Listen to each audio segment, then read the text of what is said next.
Já bych začal naší dnešní konferenci o TTIP a Střední a Východní Evropě. Jméno je Májček a já budu vás provázet dnešní konferencí, tak jak mi budou síly stačit. A na úvod mi dovolte říct, že tato konference se koná díky organizaci, která se jmenuje akademie a díky projektu Školy Alternativ, který je podporován nadací Rozy Luxemburkové. Ta dnešní konference se koná 10. listopadu, což je vlastně docela zajímavé datum. Je to totiž datum, kdy před už nějakou dobou, ale zase ne tak dávno, abychom si to nepamatovali, z 9. na 10.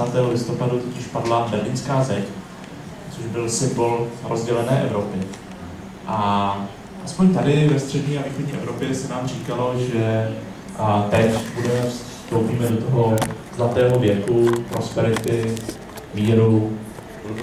A vlastně uplynulo jenom pár let od pádu Berlínské zdi a byli jsme svědky první války v zálivu, byli jsme svědky a potom války v bývalé Jugoslávii a později války v Iráku a tak dále, a tak dále. A ten svět, který nám byl prezentován v tom roce 89 a krátce na začátku let 90. najednou začal dostávat takové šmouhy, šrámy. No a na konci 90. let se začalo i v Čechách hovořit o tématu, kterým byla globalizace, ekonomická globalizace, která jakoby přirozeně vyplývala z toho sjednocujícího se světa. No, na jednu stranu tady byli lidé, kteří ji chválili a považovali za něco, co nám přinese nekonečný blahobyt. Na druhou stranu tady byli lidé, kteří poukazovali na to, že ekonomická globalizace, tak jak je dneska nastavená, prohlubuje globální nerovnosti, zejména mezi tzv. Globálním severem a globálním jihem, ale že zhoršuje nebo zostřuje ty nerovnosti také a tady u nás, nejenom ve Střední a Východní Evropě, ale i v Evropě západní, ve Spojených státech a jinde. Symbolem posledních fází této globalizace byly smlouvy, jako byla NAFTA, nebo námi diskutovaná dneska hodně TTIP. A TTIP, o ní se hovoří velmi často a hovoří se o ní v různých metaforách, s různými přirovnáními.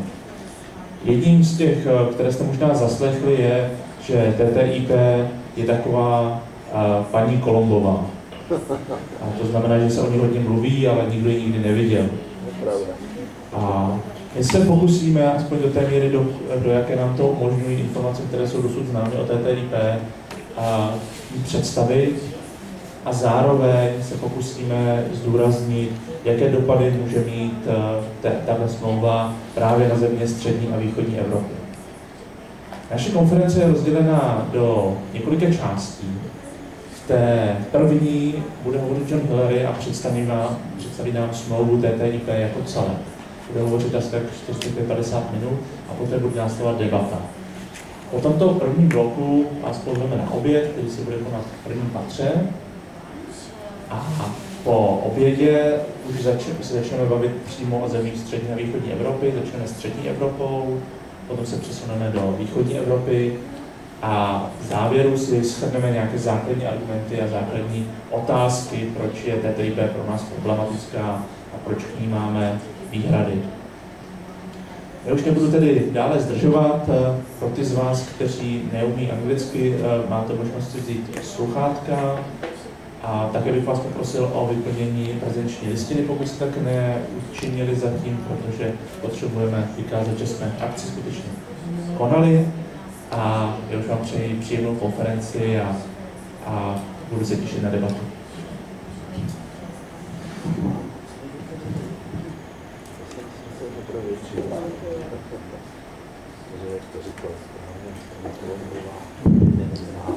Dobrý den, good morning. Hello, thank you so much for inviting me here. My name is John Hillary. I am the director of a UK NGO called War on Want, and I have spent the last 20 years of my life focused on trade policy of the European Union, and the impacts of that trade policy on ordinary people, working people, society, and the environment. So I'm really very happy to be here in Prague, to be able to introduce what TTIP is and what is at stake from TTIP. I apologize that I don't speak Czech. I have a nephew who speaks Czech, but I don't speak Czech. And I'm very grateful to the interpreters for helping me out to be able to speak in my own language and continuing the presentation. I think Jan has said that I will speak at some length to give you an overview of all the political content within TTIP, and then I hope we'll have enough time for a good debate and discussion afterwards. But if there's anything which is not clear as I'm going through the presentation, do please feel free to stop me and ask any questions. So, TTIP, the Transatlantic Trade and Investment Partnership. Basically, it is a comprehensive agreement, a set of negotiations between the European Union and the USA. And of course, the European Union is all of us, but the first thing to notice is that even though it affects all of us, none of us have any direct democratic representation in the talks.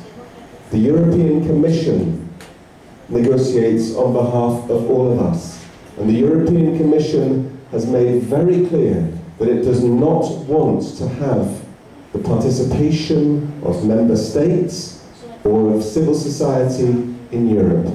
This is a very closed, anti-democratic system which works against the principles of democracy which we thought the European Union was based on. So the first thing to remember is that this is not an open discussion. In fact, at the beginning of the negotiations, the European Union put a 30-year ban on all public access to the key documents in TTIP. So it's good for your grandchildren. Your grandchildren can read about it in 30 years' time, but now we're not allowed to have access to it. But I wanted to start the presentation by giving you a sense of the background, because the negotiations for TTIP started in 2013. But TTIP did not just spring into existence in 2013. Instead, there is a background to TTIP. This is the longest of the slides in terms of all of the language on it. But if you go back right to 1995, in 1995, a group of chief executives from the European Union and from the USA got together and they formed a group called the Transatlantic Business Dialogue. And the Transatlantic Business Dialogue, TABD, was formed in order to create a vision of a customs union between the US and the European Union, a free trade zone in which business could trade and invest and operate without restrictions. So this, back in 1995, is where the vision of TTIP was born. And the first thing that they wanted to do is have these new powers for big business put through the OECD, the Organization for Economic Cooperation and Development. The OECD launched the Multilateral Agreement on Investment, the MAI. And there was a massive international campaign against the MAI. People said, this is incredible that so many new powers are given to business at the expense of everybody else. And in 1998, the MAI was defeated. The big business representatives, the Transatlantic Business Dialogue, tried again for a second time. They tried to introduce the same new powers of the World Trade Organization, the WTO. And again, we had a big international campaign which defeated the WTO. The Doha round collapsed. They had to take off from the negotiating table the issues of investment, competition policy, government procurement, all the key new issues that they put in. But then, the European Commission said, okay, we failed with the multilateral agreement on investment. We failed at the WTO. So now we're going to start taking country by country, bilateral trade deals. And so from 2006, they adopted a new trade policy called Global Europe. Let's forget social Europe. Let's forget the idea of a fair society in Europe. We need to be globally competitive. And the trade policy of Europe is about pushing open markets in other countries and opening up the markets of Europe so that big business can operate free of any controls. I'm very sorry that Global Europe was a British responsibility. It was our trade commissioner, Peter Mandelson. He was a politician who had failed twice in Britain, and so we gave him to Europe instead. This is I'm very sorry, I apologise for this impact on the rest of Europe. But then, as a result of that, the Transatlantic Business Dialogue was also formed as one of the key advisors to the Transatlantic Economic Council, which is a US-EU body. And that sets in motion the preparatory work for TTIP. So in 2011, they started building the first foundations of what TTIP would include. How did they do this? They went and had 119 secret meetings with business and the business lobbies, one after the other, and they said to them, what would you like to see in a trade deal? Nobody came to us, nobody came to the NGOs, nobody came to the trade unions, nobody came to the health ministries or the education ministries saying, what would you like to see in a trade deal? They just went to big business. Now, if you think this is okay, then that's okay. TTIP is good for you. But the key thing to remember is TTIP was written by big business for big business. That's the background of it. And then I'm just going to jump this one and say that 2013 is when the TTIP negotiations started. And the original target date was to finish the negotiations by the end of 2015, so this year. But now they realise that that is no longer possible. They have said, we've missed that deadline, we can't do it. And I'll talk a little bit later about the new deadline. But this is worth just recognising that when they first brought these powers in the multilateral agreement on investment, we defeated them. When they tried again at the WTO, we defeated them.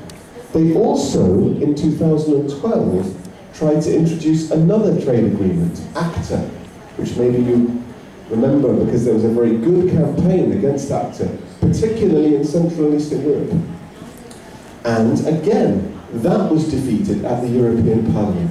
So my message from this first slide is, we win. When we have big international campaigns against these deals, we defeat them. And I have no doubt that we will also defeat TTIP. So that's a lot of background, but now I'm going to start getting into the rest of it. If anybody wants to have more information, the booklet which I wrote with the Rosa Luxemburg Foundation has now been translated into lots of different languages. And I'm very happy to say there is now a Czech version as well. So the information which I give you, it comes from a lot of primary sources. The original sources, the original references are all given in the booklet. So that if you want to find out and check on all the things I'm saying, you'll find out all of those details there. But to understand TTIP better, yeah, there are copies over on the table here. To understand TTIP better, I think it's good to think of it in terms of three separate pillars. And the three pillars of TTIP can be understood in this way: deregulation, privatization, and corporate courts, the ISDS, investor-state dispute settlement. But I will come to each of these in turn. So this will give you the structure of what I'm about to say. And the central pillar the central idea within TTIP is deregulation. TTIP is not a traditional free trade deal. If you think back to the period after the Second World War, all the way through to the Uruguay round of trade talks at the WTO, so from 1945 to 2000, trade deals were mainly about trade in goods. And they were about negotiating tariff barriers down. So for example, let's say that Jan and I are the Brazilian negotiating team, and you are the European negotiating team. We will come to you and say, we want to have you lower your tariff barriers on coffee. And you would say to us, okay, but we want you to lower your tariff barriers on steel. And so we would say, okay, we will lower ours by 5%, you will lower yours by 5%. And the trade negotiations were about lowering tariff barriers at the border. TTIP is not about tariffs, because the tariff levels between the European Union and the USA are already almost zero. Okay, there are one or two sectors where the tariff barriers still exist. But really, what they have said from the start is that TTIP is not about the tariff barriers at the border, but it's about reaching behind the border. It's about the non-tariff barriers. It's about the regulations, the standards and the rules which business does not want to have to comply with as it operates, as it trades, as it invests across the Atlantic. And that is why TTIP has become so profoundly unpopular, because they're saying to us from the start, this is about trying to remove regulations and standards on public health, on food safety, on the environment, on labour standards, on all the social standards that we consider to be very important. Suddenly, those rules, those standards are reinterpreted to mean regulatory barriers, barriers to trade. So for example, an environmental protection for us in Europe on pesticide levels. We have quite high restrictions on how much pesticide residue you can have in grain, for example. In the USA, the levels are much, much lower. But for us, having those regulations is important. We believe we want to keep those regulations high. They are being seen as a trade barrier to be removed in the TTIP negotiations. Similarly, GMOs, genetically modified food. In the USA, 70% of all processed food sold in the supermarkets of the USA, they include genetically modified ingredients. In Europe, we've said we don't want GM ingredients in our food chain. And they're telling us, when it's in TTIP, you don't get that right to choose. And the key difference here, the key difference, is that in Europe, we have a principle called the precautionary principle.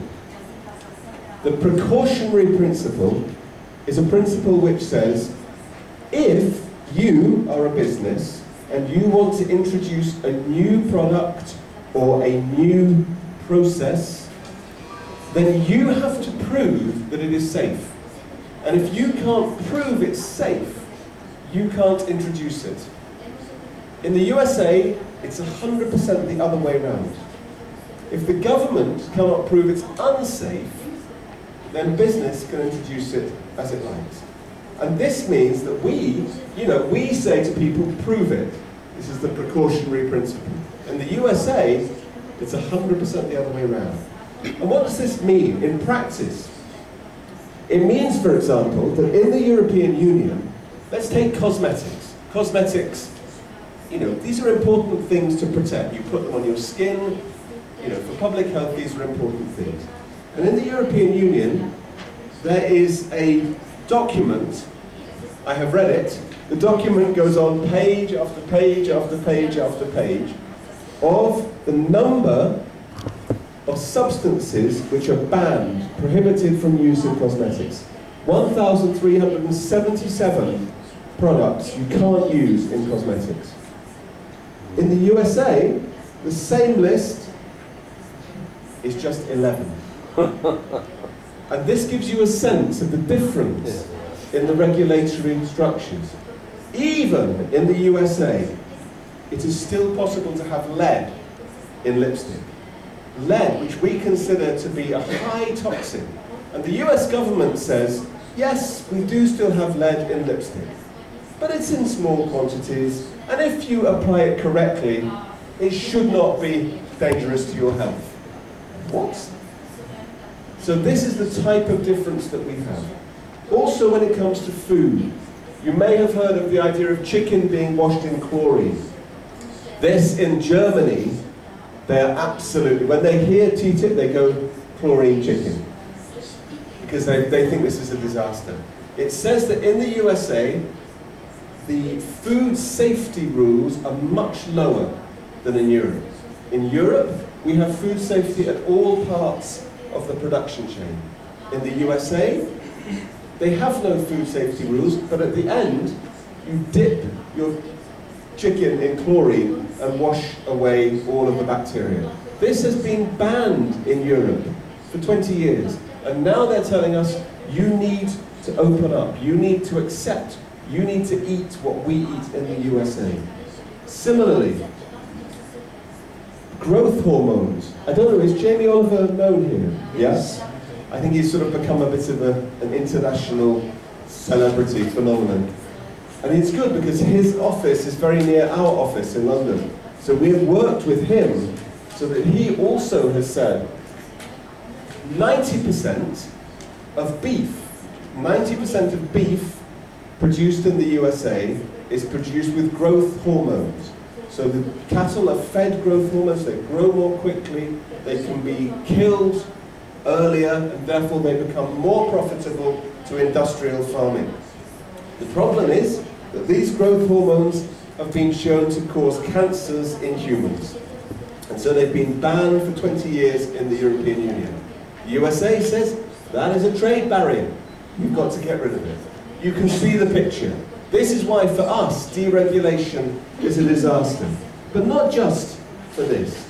For example, again, go back to cosmetics.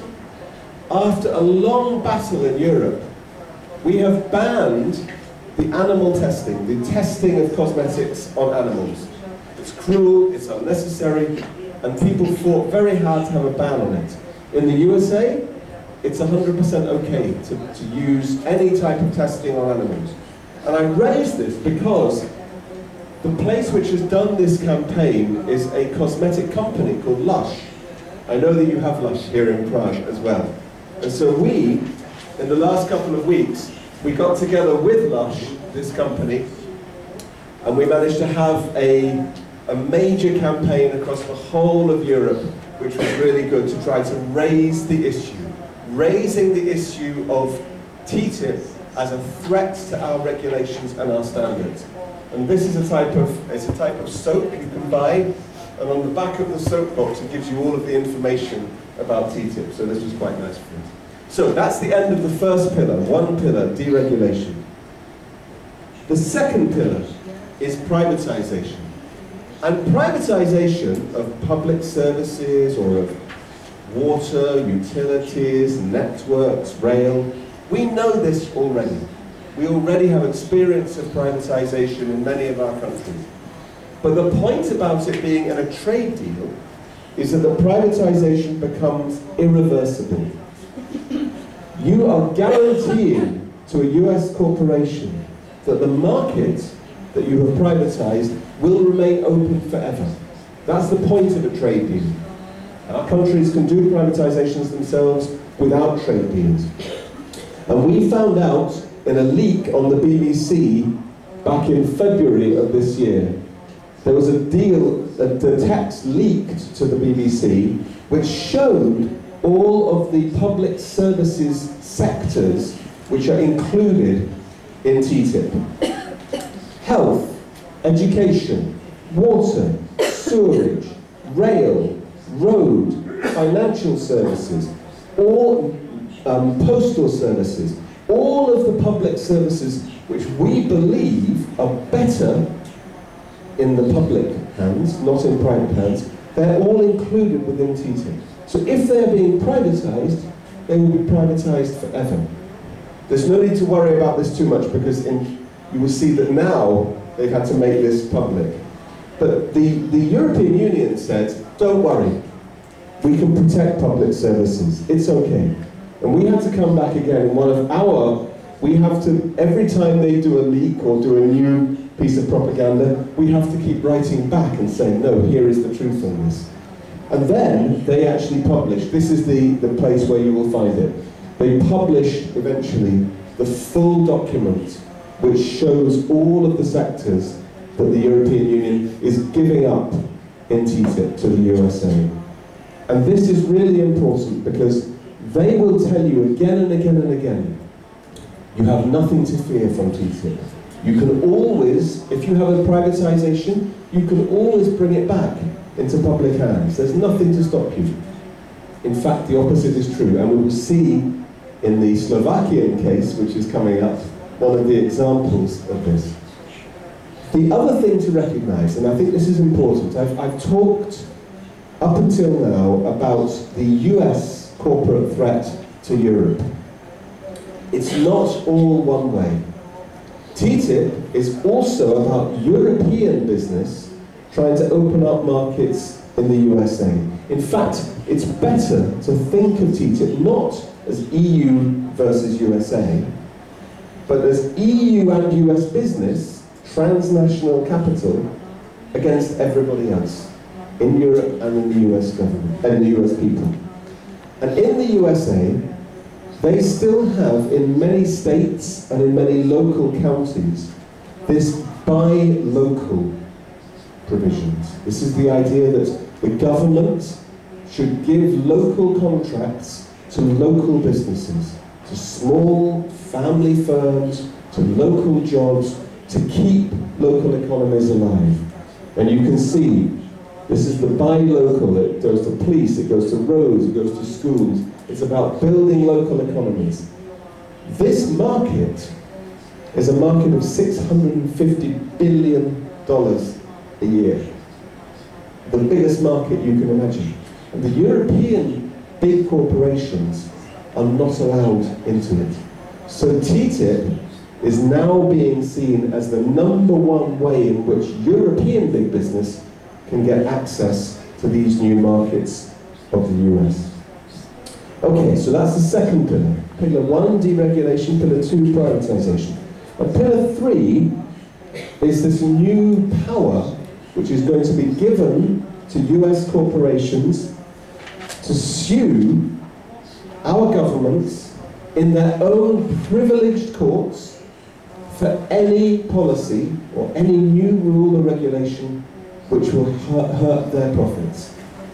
This is the ISDS, the Investor State Dispute Settlement Mechanism. And it's important to realize that this power is a power which raises capital to the level of the nation state. In the past, if you wanted to challenge the trade policy of another country, you had to be a country. So at the WTO, Brazil can challenge China, Antigua has challenged the USA, but you must be a country to challenge a country. The Investor State Dispute Settlement Mechanism means that now a corporation, an investor, has the same status and can challenge a country. In fact, it's even got a higher status, because these courts are not available to countries. They're not available to people. They're not available to local domestic firms. They are only available to foreign investors. And the best way to understand how dangerous and how anti-democratic this new power is to look at some of the examples. And I'm going to start with 1 or 2 examples which are very familiar from the sort of the international. Then I'm going to come closer to home here. One of the most famous ones is the Vattenfall case. Do you remember in the tsunami which hit Japan in 2011 and killed 20,000 people? It also blew out the Fukushima nuclear reactor. And as a result of that, the people of Germany, hundreds of thousands of people, went on the streets and said no to nuclear power. And the government said, okay, From the year 2022, there will be no more nuclear power in Germany, which is good. You know, they're moving towards renewable power. Already in Germany, about 1/3 of their power is produced renewably.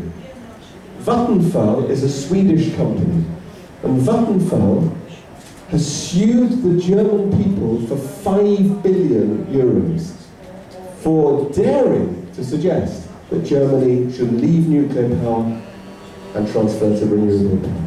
Because under these rules, you cannot introduce this type of new policy without paying massive compensation to the company for the profits that it intends to make in the future. Vattenfall said, after 2022, we have plans. We have plans to make billions more euros in the future.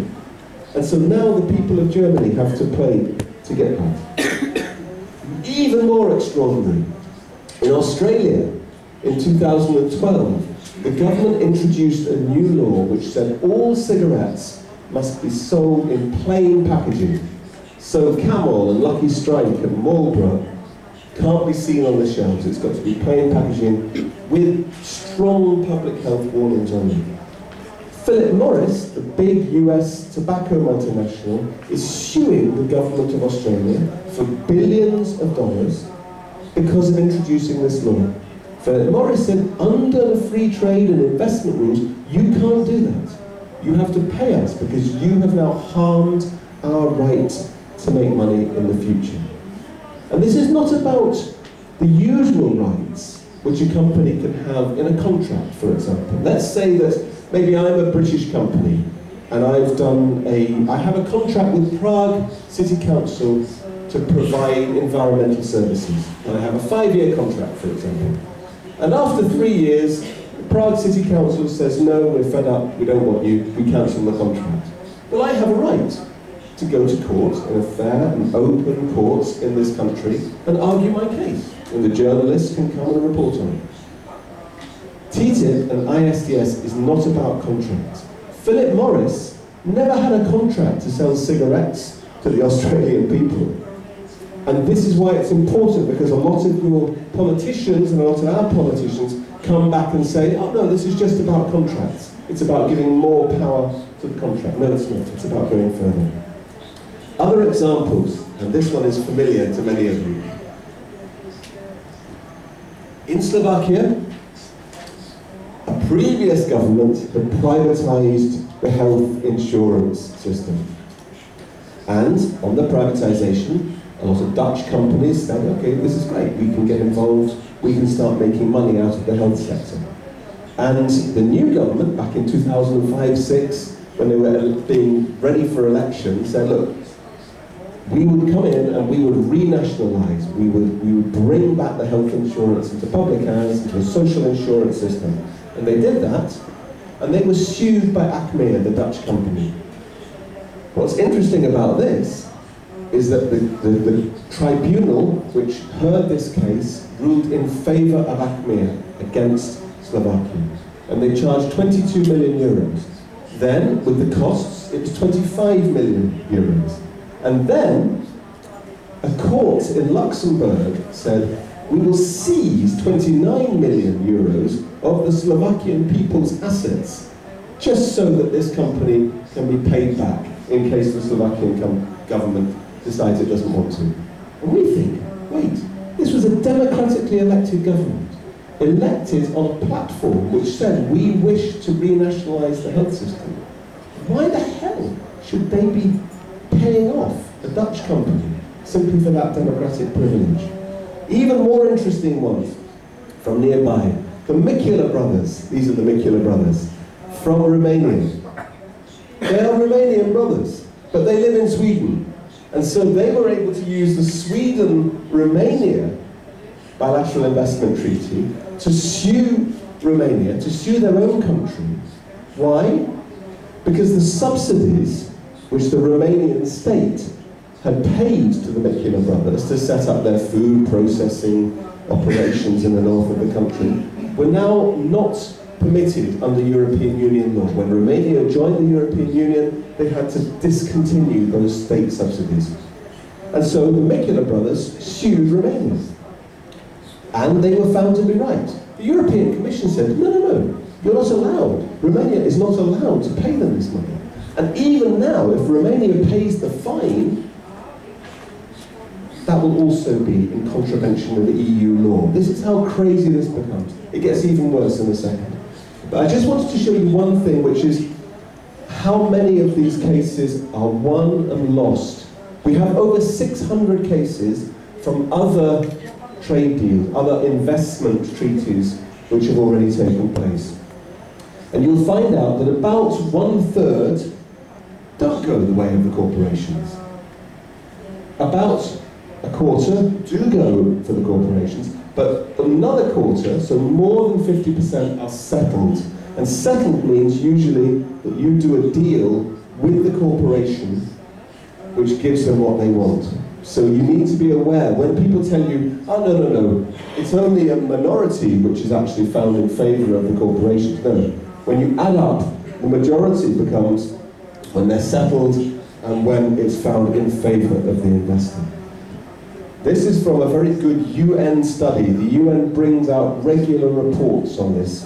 And it's interesting for me because the next slide from the same UN reports will show you something interesting for the Czech Republic. Because these are the countries which face these ISDS challenges most regularly. And you will see number 3 is the Czech Republic. After Argentina and Venezuela, the Czech Republic is number 3 in the world for being hit by these ISDS deals. And this is not a great position to find yourself in. The result of being number 3 in this list is that the Czech Republic has faced more cases than any other EU country. It has been forced to pay out over, I think about 12 billion crowns, 12 billion krona, around €500 million. And what's interesting for TTIP is that the Czech Republic already has ISDS in its bilateral investment treaty with the USA signed in 1991. So you might hear from the European Commission, like when Cecilia Malmström came here earlier this year and she will tell you about all these things. It's okay because you already have this. But the Czech Republic has this example already, and you also have one of the best cases, the TV Nova case, which was a double case. I'm sure many of you know about this. This American guy, Lauder, who buys up, invests in TV Nova, back in the day, must be 20 years ago now. And when he alleges that there is an interference from the Czech Government Media Council in the running of this, he launches 2 ISDS cases, one under his name and one under the name of his company, CME. And they use the US, Czech Republic bilateral treaty, and the Netherlands, Czech Republic bilateral treaty. One of them is heard in London, and it says, no, no, no, no, there is no justification for this case, and throws it out. The other one is heard in Stockholm, and they say, yeah, totally justified. Another 250 million euros that the Czech Republic has to pay. And it's as a result of this type of absurdity that the same case can say 100% different things, that now people have said ISDS is completely crazy. You don't want to reform it and make it better, you want to get rid of it. And there was a consultation held last year in Europe by the European Commission on ISDS. 150,000 people responded to a consultation on ISDS. Almost all of them, except for the business lobby, said, no, we don't want ISDS. But what did they say in return? This is Cecilia Malmström, the Trade Commissioner in charge of TTIP at the European Union. She said, thank you for your answers. 150,000 people said no. So we think the answer from our side must be, let's do a small reform at the edges of this. Incredible. And I met with her in her office in the earlier part of this year. We had a private meeting, 3 of us and her. And I said to her, how can you keep doing this? You know that the European people is against you. You know that there are hundreds of thousands of people taking action all the time against TTIP, and yet you pay no attention to them. And she said, I do not take my mandate from the European people. Just as clear as that. So what they've now done is they've renamed ISDS ICS, an investment court system. And she says, this is better because it's more transparent, and you'll have a right of appeal, and you'll have judges, not just corporate lawyers. But we're saying, no, it's not better, it's worse. Because what you're now doing is you are fixing as a permanent institution this idea that corporations consume our governments whenever they feel like it, for loss of profits they were going to make sometime in the future. And that's why we're still dead against this. Okay, I want to finish by going through a couple of the big issues around TTIP. And I'll do this quite quickly because I want to go through to the politics at the end. There's a big bit of politics before we finish as well. So I'm going to look at the employment costs and the environmental costs.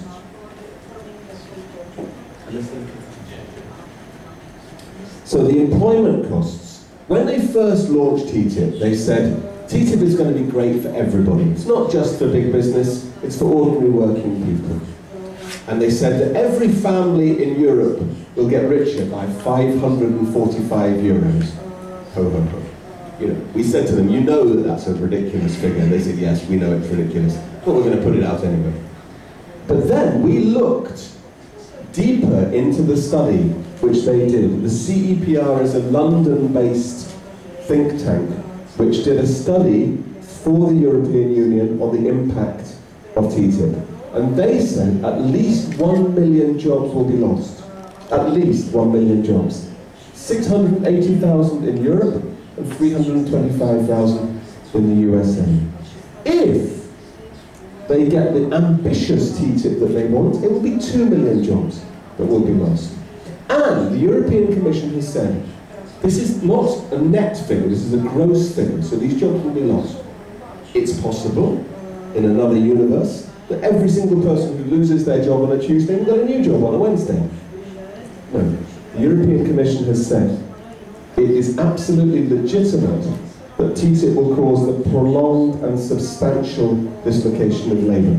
What does this mean in real language? It means that the people who lose their jobs will not find their jobs again. There will be no new jobs for those people. And we did a lot of work looking exactly at their statistics. This is not our statistics. This is their statistics. You'll find this on the War and War website. It's also referred to in the book. And we know that there are sectors such as agriculture, which they have said will be completely wiped out. So in countries like Poland, or also in Ireland, or in France, or in the Czech Republic, or Slovakia, where you have farmers, and these farmers are brought into direct competition with the US industrial agriculture, they will get wiped out. This is politically important because it means we can also speak to some people on the right of the political spectrum about this. And there was another study which was done in October of last year, which used different methodology but came up with the same sort of figures. Roughly 600,000 jobs will be lost in the European Union. This is really important because nobody in the European Commission, nobody in the UK government, and I bet nobody in the Czech government has ever told you about the thousands and thousands, the hundreds of thousands of jobs that will be lost from TTIP. Environmentally, TTIP is a disaster. The European Union wants a separate chapter on energy, oil and gas, because they want TTIP to open the tap for oil and gas exports from the US to Europe. And this is particularly because the US has now got a fracking extravaganza. You know, everybody is fracking. Shale gas is being prepared to come over here, much cheaper gas.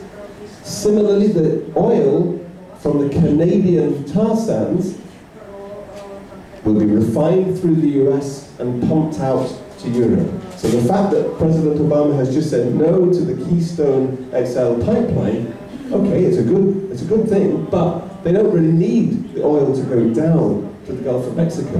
They want it to come east to Europe. And this is particularly problematic because, of course, we are now preparing for the COP21 negotiations in Paris. People are meant to be thinking not about 50 years more dependency on fossil fuels, but about stopping our dependency on fossil fuels and trying to save the climate. But this is where we get to the politics of TTIP. Why is it important to have US oil and US gas? It's important because it means that you can break dependency on Russian gas and Russian oil. And so they, I'm sorry about the picture, but they are calling TTIP, the economic NATO, which means that we can use TTIP to be able to isolate Russia. And you must think about TTIP in these geostrategic terms. It's about the US and the European Union coming together to rebuild transatlantic hegemony, the transatlantic control of the world economy and of world politics at a time when they're being challenged from below. And that's the final stage then, is to look at the political reactions in the EU and the USA. The EU Council of Ministers, which is the 28 member states, this includes the Czech government, the Slovakian government, the Slovenian government, the Croatian government, the Hungarian government, the UK government. We all have our government representatives. I'm very sorry to say that our government representatives are not saying no to TTIP, they're all saying yes to TTIP. But there are some other governments who might be less willing. The Greek government, Syriza. Who knows? If we have a new Spanish government with Podemos and the socialists there. Next year in Ireland, they have an election, and Sinn Féin is polling very high. This is the nationalist, but also Republican and Socialist party. So all of these could be a block to TTIP when it comes through. It's not very easy to see how they'll do this, but this is possible. Better for us is the European Parliament. And the European Parliament has the first vote of the parliaments as to whether TTIP will go through. And you can see the parties. I know that the Czech Republic has representatives in almost every single one of these because of all of the different parties which have MEPs from here. But what's really important is the social democratic bloc. Because we know that the right, the liberals and, well maybe not, I know 2011, I don't know about them, but the liberals and the conservative parties will vote for TTIP. The left bloc and the Greens will vote against, which is good. Also, the far right will vote against. Not because they don't like what's in it, but because they don't like Brussels. So they will vote against anything which comes from Brussels. So this means that the key vote is the Social Democrats. And this has been a big problem, because in July of this year, the Social Democrats in Germany and Italy decided to do a grand deal with the Conservatives and the Liberals to vote for TTIP. Everybody else voted against. All of the French and the British and the other ones voted against. I think the Czech Republic, Social Democrats eventually voted, one of them, you voted with the Germans, yes? So sadly the Czech representative here went with the German side. But this man, this guy is Bernd Lange, he is the German Social Democrat who's in charge of the Trade Committee of the European Parliament. And he and his friend, Martin Schulz, who was the German Social Democrat in charge of the Parliament, they did a deal with the Conservatives so that the pro-TTIP resolution went through. This is bad news, and we want to hold them to account for this. But it's not just the European Parliament. The national parliaments, each national parliament will have to ratify TTIP. And that's why it's so important for us to keep the pressure on and to build awareness. You see here from the Netherlands, the Dutch Parliament is very unhappy. Even the British Parliament has had some say and said, you know, we recognise that the environmental rules are under danger. The French Parliament are much better. The French Parliament just saying, no, we want nothing to do with this. It's terrible. But below them, we have the European citizens. And you will know that we launched the European Citizens Initiative. We launched it last year in October. By now, there are 3.3 million people across Europe who have signed this petition. I hope everybody in this room has already signed this petition, yeah? I hope everybody in this room's family have also signed this petition. But we're still continuing with this. And you'll be glad to know that the Czech Republic reached the national quota for this in time, because each country has a national quota of the number of signatures that are needed. I think this is very relevant because TTIP is something that even Franz Kafka could not have dreamt up in his imagination. Finally then, on the US side,